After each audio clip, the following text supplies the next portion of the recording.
One gun-toting Kentucky man, he says he just isn't sorry for shooting down a drone, citing his right to privacy was violated. William Merideth fetched a shotgun and blew the drone out of the sky that was reportedly hovering over his backyard while his 2 teenage daughters were sunbathing. Now, he was jailed and charged with criminal mischief after the shooting, but he's sticking to his guns, saying he isn't sorry and he's the victim. You know, Jose, I don't know if I blame him for wanting to destroy that drone.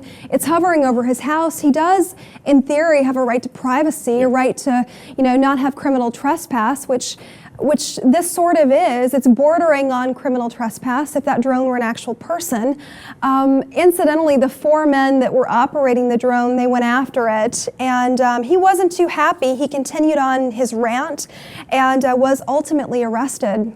So, I mean, we are going to see these cases a lot more often now that we have drones being so prevalent. And now, like you said, where are the clear rules of how high or how low a drone needs to fly over your house for it to be considered criminal trespassing? The reality is that if you pull a gun out, I don't think no one was in an imminent danger of dying. So pulling a gun out to destroy someone else's property obviously is also a crime in itself. It's this gray area. Where do we draw the line? Privacy or privacy, property rights. It's a very complex situation. Right. Well, here's what he had to say about the instance before he was arrested. It was hovering over top of my property and I shot it out of the sky. 4 guys came over to confront me about it and I happened to be armed, so that changed their mind. So he's saying that his gun is used for more than just shooting down drones. There's been some discrepancy over what type of weapon he used, whether it was a 9mm or a 40mm. I don't know for which gun it was, but just having that 40mm. We actually have another quote from Mr. Merideth about his gun. He said, I had my 40mm Glock on me and they started toward me and I told them, if you cross my sidewalk, there's going to be another shooting. So this man is used to those guns over there for sure. He has no qualms about pulling it out and popping a cap in. I agree with you that it's hard to feel, bad for the drone owners that were trying to spy. They were really like these pervs. That's the way that it sounds. They're mad that he shot the $1,800 drone out of the sky. I don't know if I wouldn't have done it with a gun, but obviously I would have been furious. But I think you hit the nail on its head.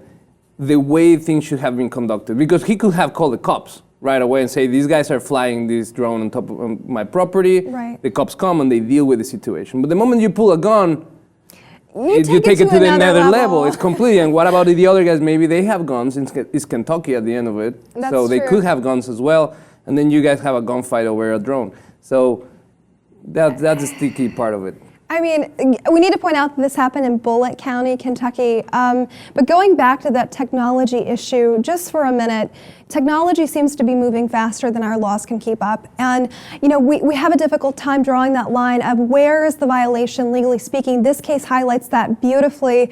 There isn't a necessarily legal definition of the invasion of his rights to privacy here, because we don't know where that line is. Is it 10 feet from your house? Is it 20 feet? Is it 3 inches from your property line? Not only distance, like the camera definitions. Right. If the camera that you're flying has a higher definition and can record things from further distance, then that could be a variable that needs to be taken into account. It's hard. There's so many variables in this, and there's also different, which law comes first. Right. Privacy or property or federal, airspace laws. It's something that we really need to take a hard look at it, because the more we own drones, the more that, we're going to have it.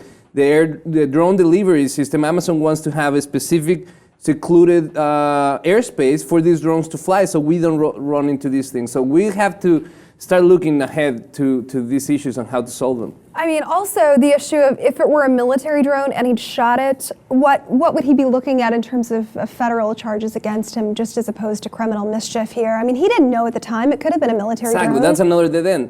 Like, how are they going to make you responsible to know that the military is conducting drone experiments or drone missions on top of your house? They should, but they won't.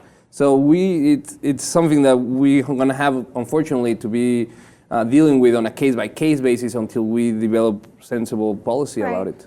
I mean, I hate drones and I hate the little bastards that created them, although my opinion does not matter in this case, but yours definitely does. Log on, post those comments below about this story. Is this man right in sticking to his guns, literally? Is he the victim here, or was he wrong in shooting down that drone? Log on, post those comments while you're at it. Be sure to check out the rest of our channel, and of course, subscribe to the LibTV2 for more.